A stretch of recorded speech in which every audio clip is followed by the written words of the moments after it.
If you've been training for long enough, you've been pushing weights, you've been growing in muscle mass, there is inevitably a point in time that you're going to end up with an injury. Now, I know that's a tough pill to swallow, but the reality is if you're really pushing the limits, you're growing, you're learning, there will be a point in time where you experience some sort of pain. Now, I always joke with people and I say there is often a honeymoon period when you start training.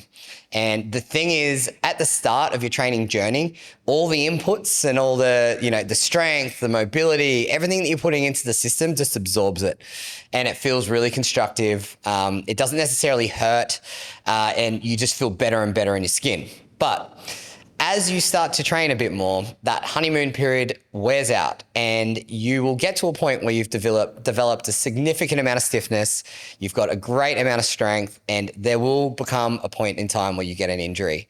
Now, today's episode is how to get yourself out of it and how to look at, different injuries, because I think you have to look at injuries in a specific way, and then your pathway out of it. And the reality is for anyone that's, significantly pushing and training, there will always be elements of prehab and rehab within their training programs itself as a part of managing, a part of your recovery, and as part of your progression.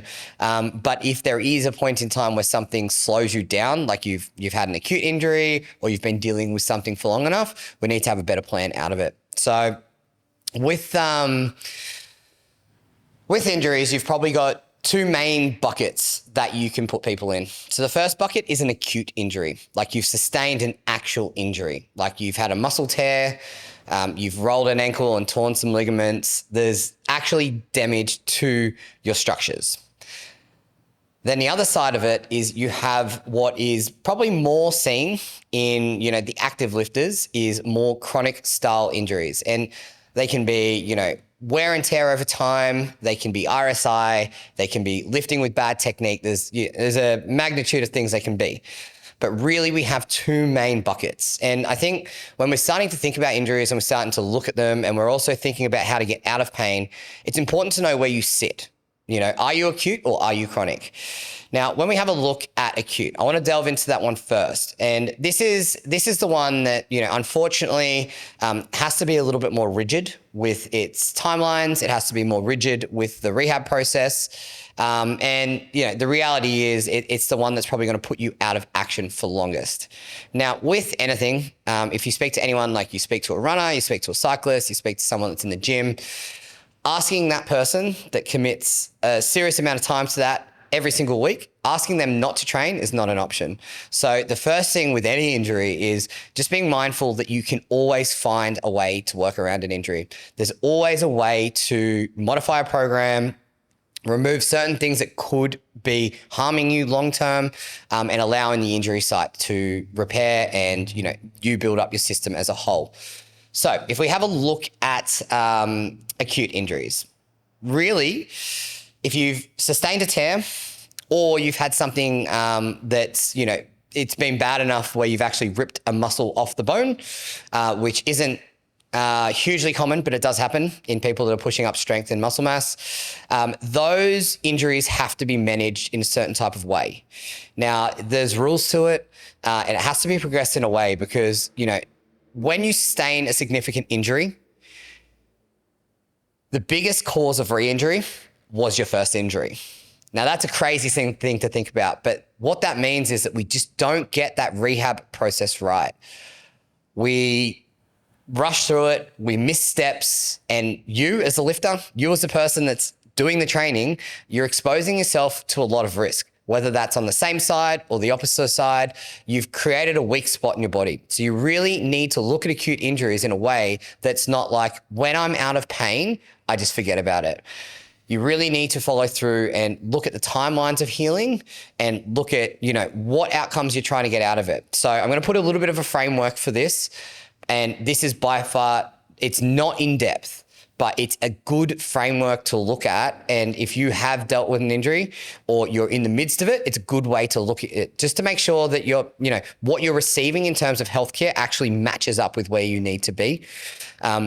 Now, there is in the industry, there is the health and fitness industry. If someone gets an injury, it's almost a badge of honor of how quickly they get back to training. Like you tear a bicep off the bone and you're back to underhand deadlifting within 4 weeks. And with an acute injury, you can't be like that. There is healing times involved in this. A surgeon tells you that, hey, it's 12 weeks not loading that for a reason, because the reality is if you've sustained a significant injury and it's put you in a position where you've actually torn something off the bone, if you re-tear that off the bone again, it's going to be a lot harder to fix. It's not going to be as clean cut and it's going to have complications, which is going to put you further back. So stage 1 of an acute injury, whether it's a tear, whether it's a reattachment, whatever it is, there is a phase that you have to go through, which is like a protection phase. It's phase 1. And your number one goal of that is to do no harm to the area that has had the injury. Let it do its healing. Now, in saying that, that doesn't mean that you just have to be sedentary and not move and not do anything. What that means is that everything that you do, you don't want to put excessive stress on that area. Now, yes, you want to be improving on range of movement, which is a huge component of stage 1. Yes, you want to be, getting your whole system, the muscles around it working. I'm going to provide a bit of a framework for that in a sec, but you want to keep everything around the area working and active, because when it does get time to crank things up a little bit and you start to integrate a little bit more, you want to make sure that all the isolated smaller muscle groups are actually firing and doing their job well. So let's use an example just so it makes sense and it's relevant. But say, for instance, you've torn your hamstring off the bone, or you've had a massive tear in the muscle belly, which has been pulled back together, okay? Nasty injury to have. Then say, for instance, your first stage is you want to manage swelling. You want to make sure that you don't overstretch that hamstring so that it doesn't, undo the surgery or undo that healing process. What you want to make sure that you're doing is everything around that hamstring, you want to be working to your best of your ability. Upper body can train as normal with limitations if it uses your lower body.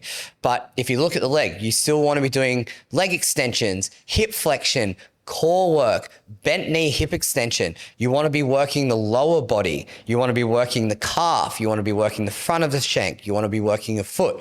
You want to make sure that all the smaller groups around that hamstring are able to do their job really well, because as part of the rehab process, you'll find detraining is as bad as the injury, as the actual injury itself.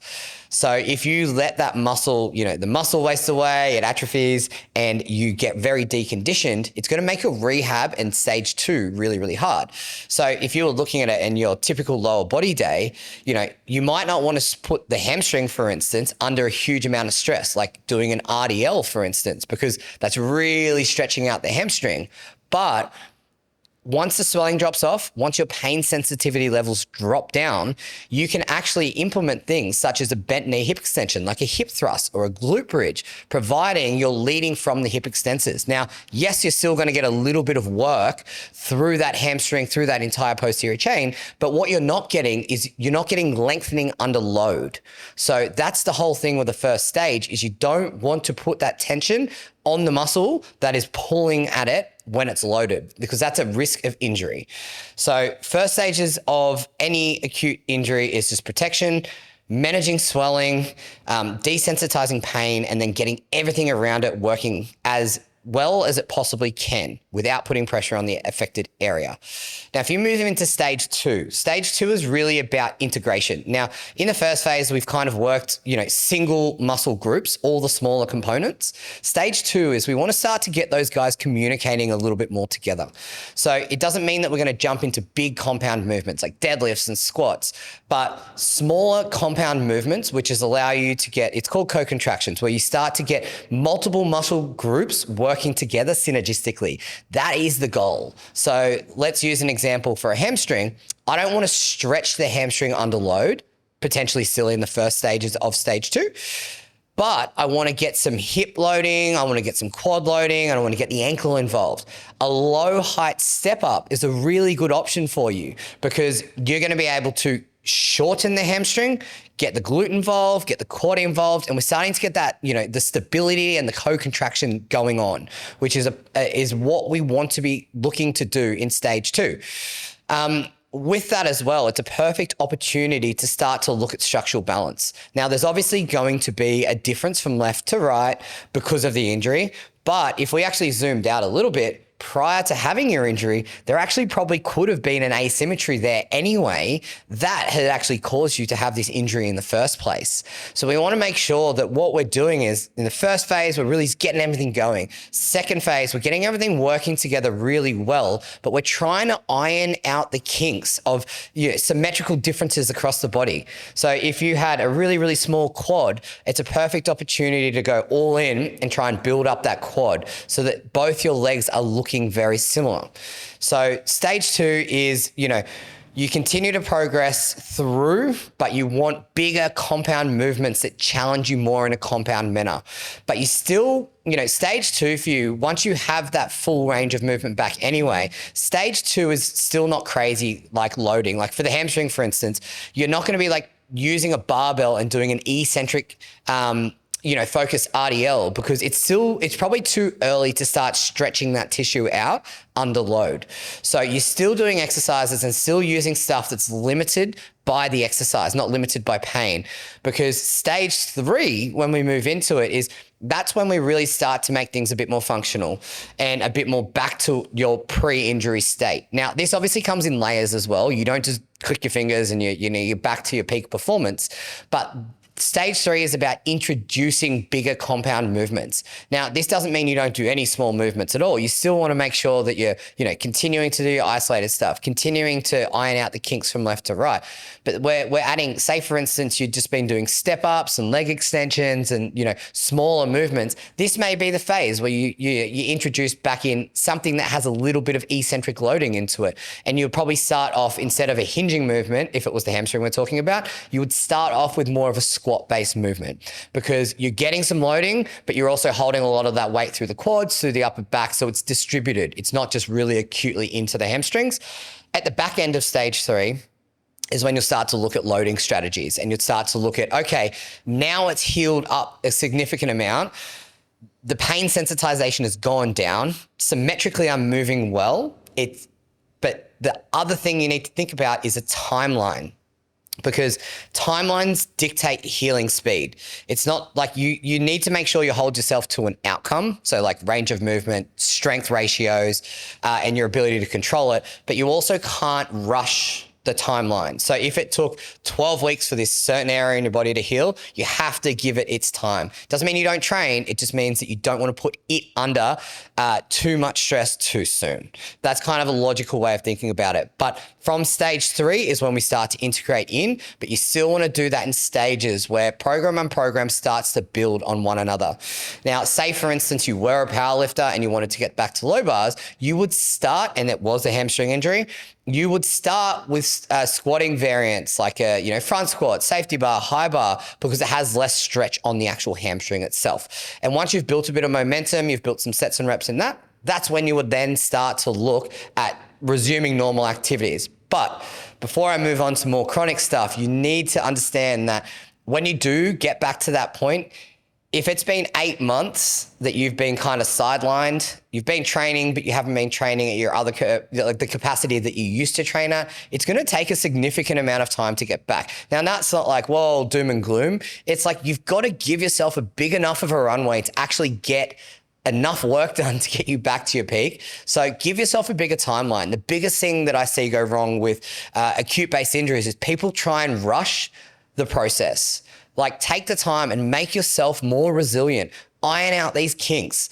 Go through the stages and go from the bottom up. Work through the levels of competency. Don't just try to go to the end point and hit all your really specific lifting. Start at the start.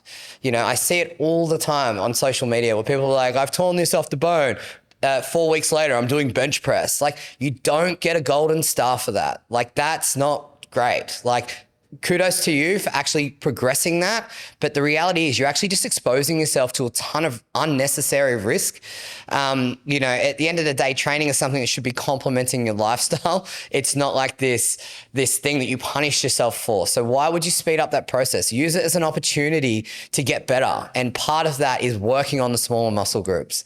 So That is acute. So you've got to have a framework out of an acute injury. And stage 1 through stage 3 is oversimplified, but it's a really easy way to look at if you have had an acute injury, if you're a coach or a practitioner, or if you're on the user side, am I getting the right care and am I on track? Now, if we move into more of a chronic based injuries, and this captures a lot. And this is probably more so what I, in most clinics in an active population see every day. And it's mobility and stability issues where, you've got tight spots, you've got spots that are down regulated within the body, and that leads to pain. You've got compensatory movement patterns or, overuse movement patterns, which then may lead to niggles and pain.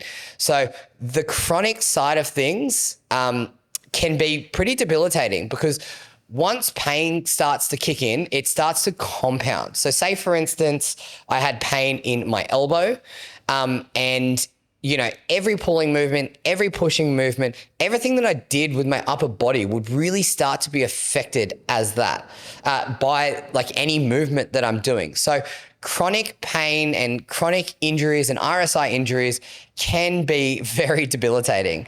Now, if we have a look at it, often with chronic based stuff, it's related to how you move. It's related to the patterns that you do over and over and over again. So zooming out, and I'm not going to get too into the weeds with this, but zooming out as a practitioner, and I made a post about this last week, you want to be aligning yourself with people that understand the requirements of your sport. Because if I've got someone that comes into the clinic and they've come in with knee pain and they're an active lifter and it hurts with squatting, I can manage the knee pain, but in most cases, it's mechanical. There is a weak spot. There is a tight spot. There is poor technique. There is a lack of technique in general. And the best thing that you can do is work with people that actually understand the requirements of what you're trying to do. Now, let's use knee pain, for instance. So let's do a quick breakout to show you the difference between the acute and the chronic side. Now, say I had patella pain. Every time I was squatting, I was in a ton of pain. These are all the different spots with some more that are actually going to be quite, that you need to check as a practitioner. So first one's first, ankle stability and ankle range of movement. Have you got enough range of movement at the ankle? Have you got enough control? At the hip, is there enough balance between your adductor strength and your outside glute strength? Is your hamstring, is your quad, are they both relative in terms of its strength? Are they contributing enough to that particular movement? At the hip, is there a lacking range of movement or is there a lacking component of strength? Bracing, midsection, is there a problem with how you're holding yourself during the squat, which means that certain areas of your body are being overloaded, aka your quads. If you're in an anterior tilt, maybe your quads are overworking, your rec fem's really tight and it's pulling on that patella tendon. You can see how it all starts to stack up. So you have to go through a process of elimination. And the cool thing about chronic injuries is they're very workable. If someone comes in and they can reproduce their pain, they're a really workable pain point. And in a lot of cases, it's a combination of a few things. But when you're looking at the human body, it's quite remarkable that you will always figure out a way to get something done. So if I'm struggling with range of movement into a squat and I've got chronic pain, I'll just move around that pain. So I'll still get the job done, but I'm going to do so in a compensated sort of movement pattern in pain. So the job of the practitioner is to unravel that a little bit. But the cool thing about this is often you can add exercises in, whether it's mobility or stability-based drills. You can add in some technical changes to the lifting. You could apply some cues that potentially help the person. Say, for instance, the knees were caving in. You could apply some tension into the quads where you twist your quads out from one another, which is helping that lift to develop, the control and stability at the hip. And that is a really good way of helping someone along the journey. So chronic pain is very, very different to acute pain. And chronic pain, you can get stuck in the weeds on this one a lot more because, if you go and see a practitioner that doesn't really understand the requirements of what you're trying to do, quite often they'll treat the pain point And the pain point is often just the symptom at the end of the day.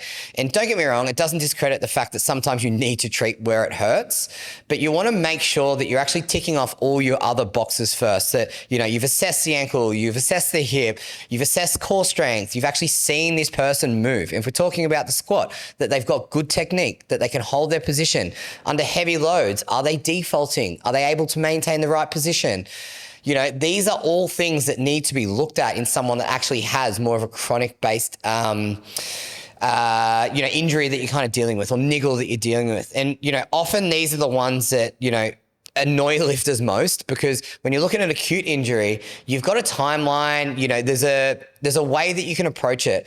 But, within the chronic sort of injury realm, often you'll see 10 different practitioners and you'll get 10 different answers. So you need to work and align yourself with people that really understand what you're trying to get out of your sport or get out of your training, because they're going to be able to look at you and they're going to be able to actually implement things that are more specific.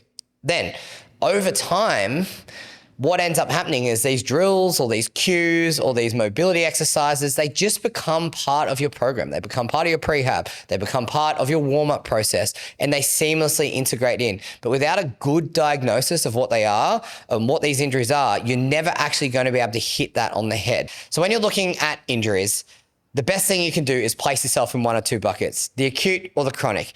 If it's acute, there's post-surgery protocols. There is so many people that's going to be able to help you through that process.